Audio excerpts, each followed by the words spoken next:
ஒரு பெரிய நிறுவனத்துல அலுவலக உதவியாளர் வேலை கேட்டு ஒரு இளைஞன் போயிருந்தாராம். அந்த இளைஞனை அந்நிறுவனத்தின் அதிகாரி சோதனை செய்யறதுக்காக பல்வேறு கேள்விகளை கேட்டாராம். எல்லா கேள்விகளுக்கும் அந்த இளைஞன் பதில் சொல்லிட்டானா. கடைசியா அந்த அதிகாரி, உங்ககிட்ட செல்போன் இருக்கா அப்படின்னு கேட்டாராம். அந்த இளைஞனும், என்கிட்ட செல்போன் இல்ல அப்படின்னு பதில் சொன்னானா.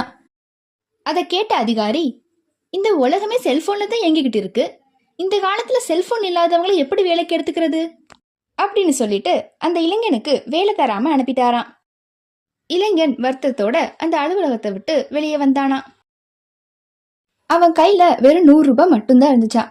இந்த 100 ரூபாய் வச்சுக்கிட்டு என்ன பண்றது அப்படின்னு யோசிச்சுக்கிட்டே அவன் நடந்து போனானா. அப்போ அவன் போற வழியில ஒரு காய்கறி கடையை பார்த்தானா.